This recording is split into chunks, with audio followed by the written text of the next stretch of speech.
José Ignacio García, que estrenamos con esta una serie de entrevistas en las que yo estoy muy contento porque, vamos, de hecho lo sabes porque me acabas de enviar un vídeo conmemorativo. La Mar de Nuba cumple 10 años. ¿Qué quiere que te diga? Está feo empezar una entrevista hablando de otro, ¿no? No, pero la ocasión lo merece, ¿no? Yo creo que sí, que la ocasión lo merece. Te agradezco mucho el vídeo de apoyo, agradezco mucho los muchísimos vídeos de apoyo que estamos recibiendo estos días porque estoy abrumado, ¿no? Las cosas como son. Pero me imagino que si tú has venido aquí es porque tenemos otras cosas de las que hablar, ¿no? Es decir, estamos a puntito de que en cualquier momento este señor Juan Manuel Moreno Bonilla nos anuncie que ya se convocan las elecciones, que están por fecha, porque corresponde, inminente, y los andaluces tenemos que ir otra vez a las urnas y tenemos que decidirlo. Sí. Y todo esto empieza en un momento, quiero empezar con un poquito de coña porque las cosas que están pasando, aparte de lo terrible, a veces hay que tomarlas con un poco de humor, pero tú llegas aquí en un momento en que Andalucía vuela, ¿no? Porque nos acaba de contar Moreno Bonilla que en los centros de asistencia hospitalaria vamos a tener wifi gratis, ¿no? Exactamente. Supongo que eso será lo que se refiere al milagro económico de Andalucía. El otro día dijo señor Moreno Bonilla que es que Andalucía ya era la locomotora de España. O sea, ya el nivel de actuación de este señor y el nivel de autocomplacencia llegan a, bueno, pues a esos niveles. Andalucía vuela, Andalucía es la locomotora de España. Sin embargo, el informe FOESA, que es el informe que hace Cáritas, que salió hace apenas 2 semanas en Andalucía, dice que hay un 43% de andaluces en riesgo de caer en la pobreza. Bueno, sí, claro, es decir, no precisamente avance lo que se esté viendo en este caso. Y estos anuncios maravillosos empiezan, por ejemplo, con esta escenita con la que hemos tenido el otro día del pico y pala, ¿no? Que le gustaba alguna, que yo me acuerdo decir aquello de pico y pala para poner la primera piedra, por fin, del Hospital Materno Infantil de Andalucía, que nos lo han contado tal como están saliendo las notas de prensa, los comunicados y todo eso, poco más o menos que mañana mismo podemos ir a parir allí, sobre la primera piedra. Vamos a ver si llega la segunda y la tercera, porque ya conozco y puedo decir algunos casos en Andalucía de primeras piedras que la segunda y la tercera no llegan. O sea que vamos a ver, yo por ejemplo la Ciudad de la Justicia de Cádiz, anunciada primera piedra, la segunda y la tercera no están. La ciudad sanitaria de Jaén, misma situación, segunda y tercera piedra. 9 años que se puso aquella primera piedra. Exactamente, esa segunda y tercera piedra no han llegado. O por ejemplo, el Hospital Militar de Sevilla, donde sí se ha construido. Pero no se ha llegado a inaugurar 4 veces. Se ha inaugurado 4 veces, pero no tiene personal. No es un hospital independiente del Virgen de Rocío, sino que lo que han hecho es llevar personal del Virgen de Rocío allí, e incluso hay un ala cerrada que se está alquilando como plató de televisión. O sea que vamos a ver en qué queda el Hospital Materno Infantil de Huelva, vamos a ver si eso verdaderamente... esa clave de casi convertir en un plató de televisión todo esto, porque lo que sí es cierto es que en los últimos años los andaluces y muchos tenemos o tienen la percepción de que si el Partido Socialista, después de aquella hegemonía, casi régimen que se le llamaba socialista en Andalucía, si llegó a perder el poder fue por la crisis de la sanidad, fue uno de los principales motivos, aparte de todos los demás que desgastan a un gobierno que lleva 40 años, obviamente. Pero parece que la sanidad fue como el estoque, ¿no? Y sin embargo ahora, con todo lo que hemos pasado, hay una movilización mediática, de exposición pública, en la que todo es sanidad. Todo es sanidad, es decir, por ejemplo, el materno infantil de Huelva o cuando por fin se abra el Chare de Lepe. Todas estas infraestructuras, cuando no tenemos garantizado que los centros de salud tengan médicos de familia, tengan personal, que no se atienden las citas porque no hay, porque están diciendo que no encuentran la personal y todo eso. Es decir, empezar a abrir y levantar edificios y todo esto, ¿qué objetivo tiene si no tenemos funcionando al 100% los que ya están abiertos? Bueno, es que yo creo que a lo mejor estamos ante unos golpes más pensados para no solo para la comunicación, sino para enriquecer a las constructoras y no tanto para mejorar la sanidad. Por ejemplo, la obra del Materno Infantil de Huelva ha sido adjudicada a una UTE formada por las mismas empresas que están construyendo el hospital de Málaga. Y yo tengo que ver si lo que no estamos haciendo es derivar un dineral de dinero público. Pero ¿te importa cerrar la ventana, por favor? Sí, porque por ley de Murphy, si no te toca los cojones algo, no te toca nada. Vale, retomo con el tema. Hemos vivido muchos ejemplos de esto, de primeras piedras, de edificios inaugurados, pero bueno, los que están funcionando no están realmente funcionando, no están al 100% de rendimiento, las listas de espera son apabullantes, es decir, creo que fue María Márquez, portavoz del PSOE, ayer mismo ponía cifras bestiales en algunos temas que han sido ahora mismo alarma para la sociedad, como por ejemplo como el tema de los cribados, ¿no?, del cáncer. Pero es que detrás de los cribados viene todo lo demás, porque los cribados de cáncer alarman mucho a la sociedad por eso que tiene una enfermedad. Claro, es la punta del iceberg muy visible por el dolor y las consecuencias finales que una enfermedad como el cáncer sigue teniendo. Oiga, pero es que detrás de cada prueba diagnóstica no solo hay cáncer, hay más cosas. Y esas cifras se están saliendo a las manos y a lo mejor es lo que hay debajo de la punta del iceberg, ¿no? Exactamente. Yo creo que el gobierno de Moreno Bonilla lo que ha tomado una decisión es: vamos a construir mucha infraestructura sanitaria, y oye, algunas hacen falta, son urgentes, como el materno infantil de Huelva urgente. Sí, o los chares de la provincia. Pero los edificios vacíos no sirven para nada. Y yo lo que me veo es que vamos a derivar una cantidad de dinero público brutal a determinadas constructoras, que por cierto siempre son las mismas, que por cierto el Hospital Materno Infantil de Huelva ha sido adjudicada a la misma empresa que está haciendo el Hospital de Málaga. Hola. Cuidado. Ahora vendrá el de Cádiz y vamos a ver si no también lo adjudican a la misma empresa también, ¿vale? Que son constructoras, mega constructoras multinacionales, que se llevan muchísimo dinero público de construir, pero después, si eso no lo dotamos de personal, si no dotamos de agilidad en el funcionamiento del Servicio Andaluz de Salud, y eso pasa por personal, al final lo que estamos haciendo es construir infraestructuras vacías. Y yo conozco varias infraestructuras vacías por toda Andalucía. Y, por ejemplo, o sea, así rápidamente, el Chare de Palma del Río. Magnífica infraestructura construida de una manera espectacular. Vamos, allí está reluciente. Y lo que no tiene es personal. Es tan reluciente como si no se gasta. No claro, se ensucia, exactamente. No se ensucia. Oye, yo viví en Madrid muchos años y me tocó una época que un proceso muy similar a este, en el que entraba la construcción de los nuevos hospitales, las concesiones a constructoras, y luego se descubrió que un método de gestión para compensar todo ese gasto público era que las propias constructoras se hicieran con la gestión del hospital durante un tiempo que garantizara que su inversión quedara amortizada. Y de pronto una constructora se convertía en un servicio médico de salud. Vamos a ver el proceso este, porque claro, ahora poner primeras piedras y inaugurar cosas, eso es muy bonito. Vamos a ver después cómo es la gestión de esos hospitales, porque yo creo que podemos ir hacia hospitales públicos de gestión privada. Es que nos podemos encontrar esa situación que ya existe en Madrid. Y bueno, en Madrid o en Valencia, vamos a ver, en Madrid hubo una sentencia judicial que tuvo que paralizar aquel descarado proceso, ¿no? Es decir, o en Valencia hubo que revertir aquel hospital de Acira. O sea que vamos a ver lo que pasa con estos hospitales que ahora están inaugurando, si es que llegan a construirlo, que por cierto también habría que decir, qué casualidad, cuántos años llevamos pidiendo el materno infantil de Huelva, y lo han puesto la primera piedra 2 semanas de que convoquen las elecciones. Qué casualidad, ¿eh? Hombre, Andalucía abuela, es lo que te estaba diciendo.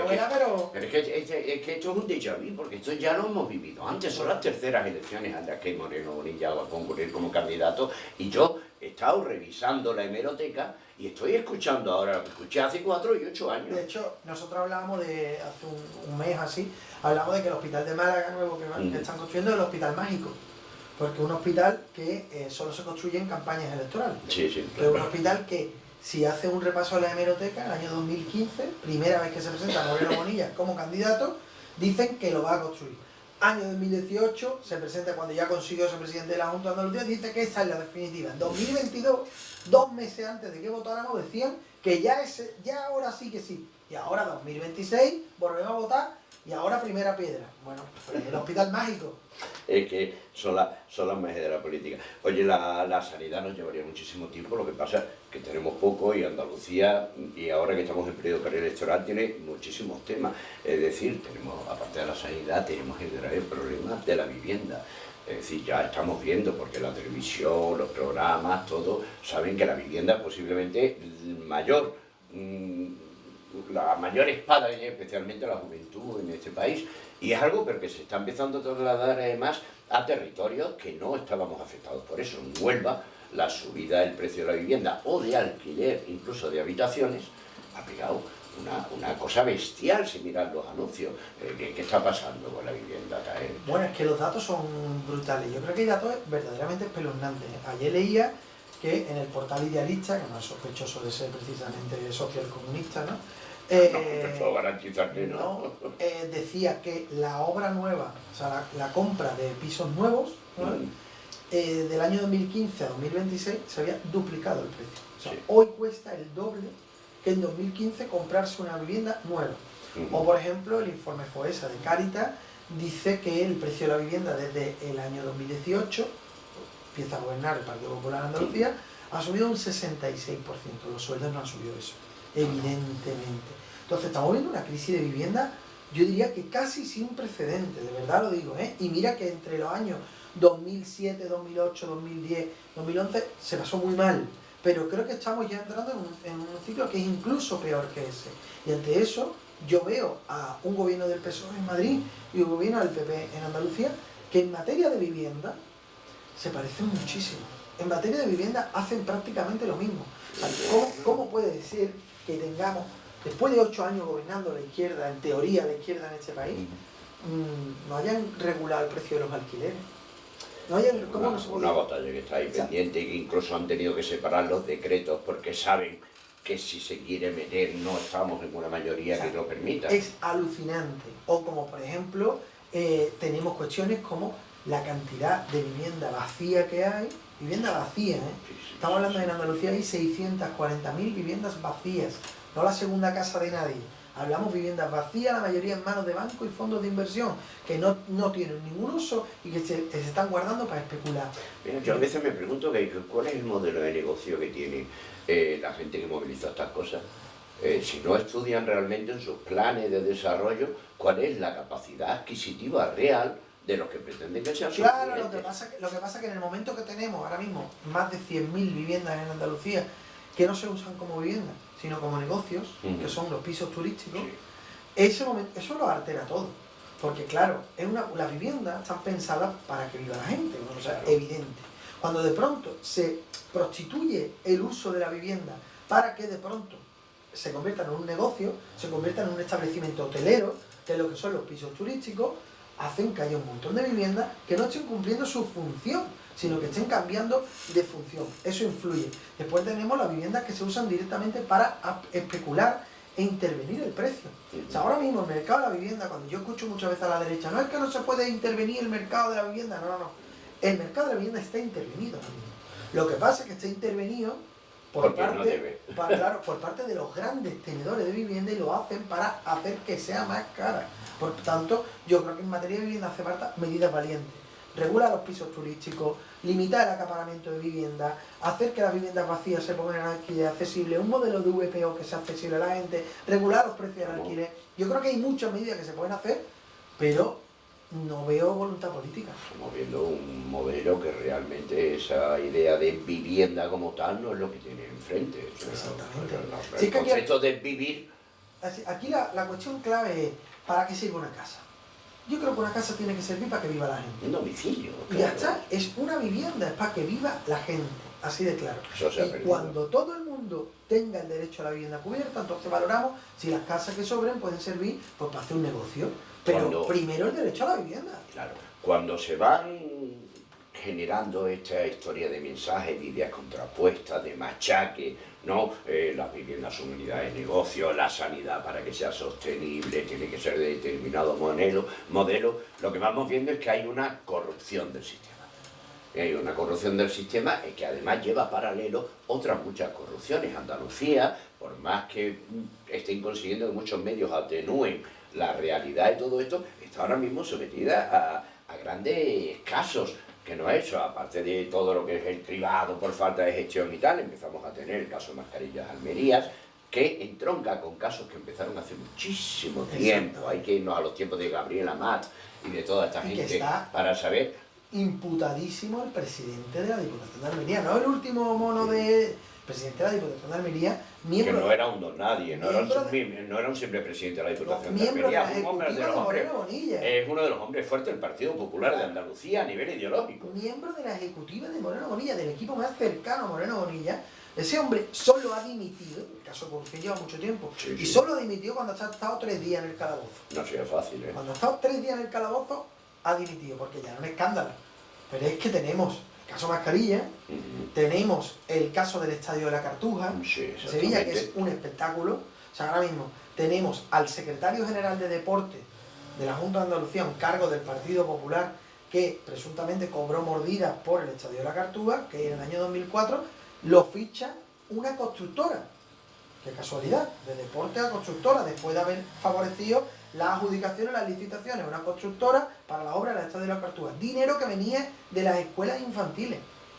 Dinero, 5 millones que quitan de las escuelas infantiles para darlo a la obra del Estadio de la Cartuja, que adjudican la obra 45 días después de haber empezado la obra. Ah, O sea, eso es otra. la obra llevaba 45 días haciéndose y entonces se la adjudican a una empresa. Ah, adjudicaciones, pues, acabamos de vivir en Sevilla este tema de la conmemoración de la boda de la reina famosa, no me acuerdo ahora mismo cuál era y tal, pero parece que ese contrato se firmó el mismo día que se hizo la celebración. Exactamente, o sea que me parece...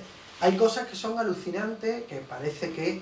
Bueno, pues parece como si el señor Moreno Bonilla y el Partido Popular tuviera bula y pudiera hacer lo que quisiera, y no están saliendo estos casos de corrupción a la luz pública tanto como deberían.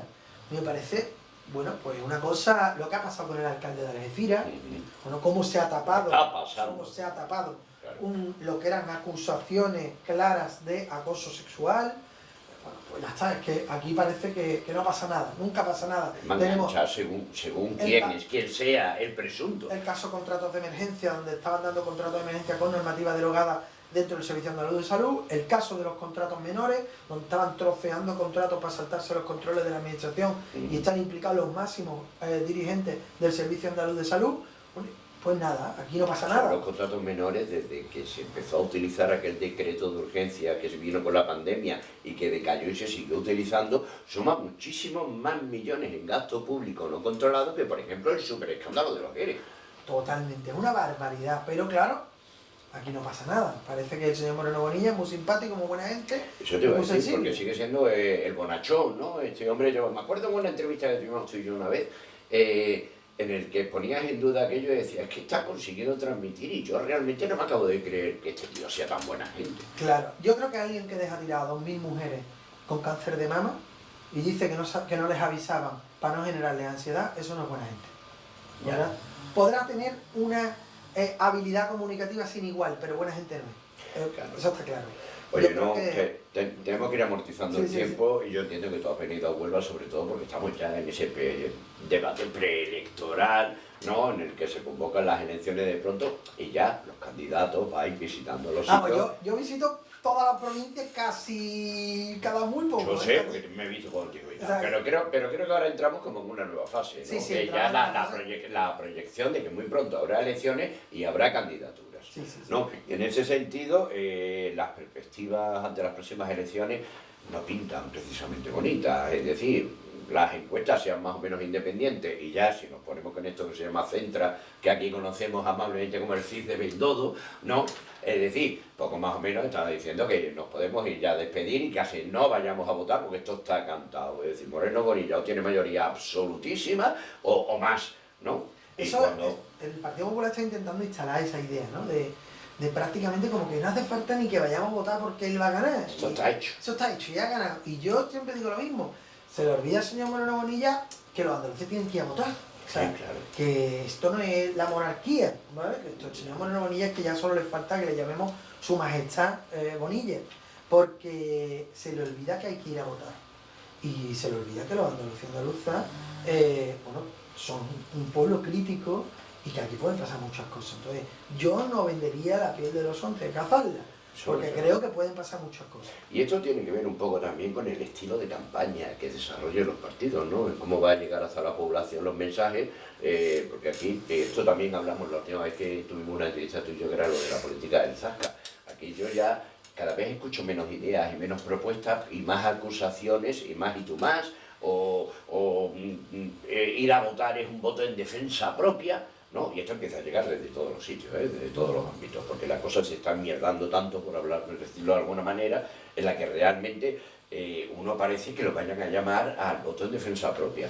En esto, ¿cómo se van a diferenciar las campañas? Bueno, yo creo que hay una cosa muy importante, porque aquí hablamos como de la polarización, ¿no? De que estamos enfadados todo el día. Sí, sí. Y yo creo que yo siempre digo lo mismo, digo, Yo te digo una cosa, que yo salgo a la calle y eso no es la claro, verdad, ¿eh? claro.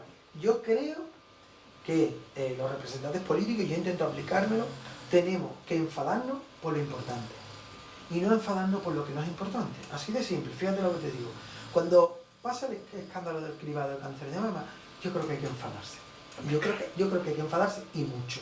Cuando tenemos las listas de espera que tenemos, yo creo que hay que enfadarse y mucho. Cuando tenemos injusticias graves en Andalucía que estamos sufriendo la gente normal y corriente, tenemos que enfadarnos.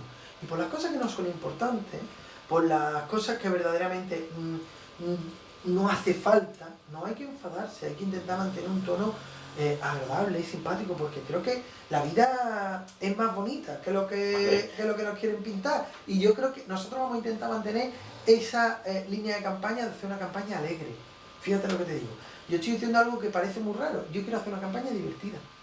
¿Por qué? ¿Por qué no vamos a reivindicar la diversión? ¿Por qué no vamos a reivindicar que las cosas se pueden decir con mucha claridad y enfadarse cuando hace falta, pero también está alegre, contento, representar a un pueblo que creo que es así? Yo creo que vamos a intentar hacerlo. No necesariamente enfadarse significa estar de mal humor. Enfadarse a veces lo que implica es la capacidad de denuncia, de reivindicar y de poner encima de la mesa las realidades como las estamos viviendo los ciudadanos, que al fin y al cabo somos los que vamos a ir a llevar el voto, ¿no? Aquel día. Centrándonos un poquito más en Huelva, ya hemos citado los casos de la sanidad y tal. A mí me está gustando mucho en las últimas semanas, estoy viendo una especie de peleilla entre los dos grandes partidos, el Partido Socialista y el Partido Popular, que es la guerra de las infraestructuras, ¿no? Es decir, aquí cada día uno se va a un bache en una carretera y hace una foto, y si la carretera es comarcal, cargamos contra el presidente de la Diputación, si es regional contra Moreno Bonilla, si es local contra, o si no, directamente contra Óscar Puente, porque la nacional contra 131. El caso es que todos tienen un problema y que las infraestructuras es uno de los grandes déficits de Huelva. A mí me sorprende esas batallas, por ejemplo, por el tren Huelva-Faro, cuando, por ejemplo, una persona de Aracena, ¿no?, que quiera venir a pasar el día de ocio, pongamos, ¿no?, que tenga que venir al médico o hacer una gestión, que quiera venir el día de ocio a Huelva, tendría que hacer noche porque las comunicaciones de autobuses no le permitirían disfrutar de ese día. Es que es alucinante. La desconexión de Huelva a nivel ferroviario, es que a mí me parece, yo siempre pienso, vamos a ver, la gran bronca que hay montada con que Málaga está desconectada con Madrid, que a mí me preocupa, y yo no quiero que Málaga esté desconectada con Madrid. Lo que pasa es que siempre lo dicen para que vengan turistas. Los turistas son importantes, pero oye, los trabajadores y los inmigrantes que viven en Madrid, que son de Málaga, los desplazamientos habituales, la mayoría de los desplazamientos, los trenes no van siempre gente de vacaciones. Claro. Y después digo, ¿y por qué nadie le preocupa la costa de Huelva? Donde no hay un solo tren, donde no llega. ¿Por qué no podemos ir a Ayamonte? ¿Por qué no podemos ir? ¿O es que la costa de Huelva no es importante para el turismo? O por ejemplo, la Sierra de Huelva, donde el tren lleva cortado desde el 5 de febrero, porque por un temporal, un tren que se reabrió en septiembre y que lleva cortado desde el 5 de febrero por un temporal. Es que la Sierra de Huelva no es importante, no es parece como si no fuera un activo turístico del turismo rural fundamental. Pero yo me refería de alguna forma y después la conexión de la gente normal y corriente, es decir, tenemos, y yo el otro día lo explicaba, se enfadó el señor Óscar Puente con nosotros por redes, nos insultó y tal, y yo digo, vamos a ver, en Andalucía, no sé si él sabe, el señor Óscar Puente. No te metas mucho con Óscar, que a mí ya me ha desbloqueado. Bueno, a ver si la vamos a liar otra vez. A mí me llama la atención que el señor Óscar Puente diga esas cosas y no se acuerde de que en Andalucía, de las 8 provincias, 5 no tienen servicio de cercanía. Exacto. ¿Por qué no? ¿Por qué? ¿Por qué no? Ahí era donde quería, cuando empezaba la pregunta, porque realmente para mí me parece mucho más alarmante en una provincia como Huelva, y especialmente con todos esos valores que tiene para ofrecer cuando hablamos de las infraestructuras, pensando en el turismo, por ejemplo, que es la falta de comunicación interna. Tenemos una universidad potentísima en Huelva, donde viene mucha gente a estudiar que no es de la provincia, y las conexiones fuera de la provincia son de pena. Pero que entonces, dentro de la propia provincia. Dentro de la provincia, como puede ser que alguien de la Sierra de Aracena o de Río Tinto, para venir a Huelva capital en transporte público, bueno, se la desea. Entonces, yo creo que hay localidades importantes que tienen un autobús al día. Es que de esto de lo que deberíamos estar hablando, claro. Porque claro, siempre hablamos del AVE. Es que la necesidad del AVE. Y yo no niego que el AVE sea importante. Claro que es importante. No lo niego. Pero creo que en muchos sitios la experiencia nos dice que se construye un AVE y los vecinos y vecinas de la localidad, el AVE lo ven desde fuera para decirle adiós. Claro. Porque Sí, ni se monta, ni eso soluciona los problemas de movilidad que tienen los vecinos. Por La tanto, velocidad está muy bien, pero si faltan otras infraestructuras de cercanía entonces que son... yo quiero que haya AVE, claro que Claro. sí, me parece bien, pero lo que no estamos hablando y nadie está hablando es que no tenemos sistema de cercanía en Andalucía, por ejemplo. Vale, vamos directamente, entremos en campaña. Venís a Huelva y supongo que tenéis ya más o menos planeado cuáles son las grandes propuestas, las líneas básicas de lo que Adelante Andalucía va a proponer a la ciudadanía de esta provincia para que opte por vuestra papeleta cuando llegue el momento de votar. Yo creo que hay dos elementos fundamentales, anclando en Huelva. En Huelva hay una crisis de la sanidad y una crisis de la vivienda brutal, como en todo el resto de Andalucía, pero que aquí tiene ejemplos muy claros, la demanda histórica del materno infantil, el Chale de Lepe, o tantísimos ejemplos más, o el precio de la vivienda, que parece ahora que es que nos han vendido que son una cosa de grandes ciudades, Madrid y Barcelona, ya lo estamos viendo, en ciudades como Huelva, donde se está disparando el precio del alquiler y de la compra de manera brutal, pero después hay un elemento fundamental. Yo creo que Huelva tiene una especificidad concreta, una serie de problemas concretos, y es que Huelva está olvidada. Igual que nosotros decimos que Andalucía es olvidada del resto de España, Huelva es una de las olvidadas dentro de Andalucía. Huelva es, de alguna forma, el patio trasero de Andalucía, que a su vez es el patio trasero de España. Y yo creo que eso hay que darle la vuelta. Y para eso necesitamos que de alguna forma Huelva cuente políticamente y tenga un peso para, oye, aquí hace falta que Huelva pues no solo sea el sitio donde poner determinadas industrias que no se quieren en otros sitios. Por ejemplo, Que esa es una de las claves, porque aquí nos machacan constantemente de súper grandes proyectos que van a transformar absolutamente a la economía onubense, pero si ves todos estos proyectos, todos traen, uno, grandes capitales externos, que ni siquiera en muchos casos son españoles, ¿no?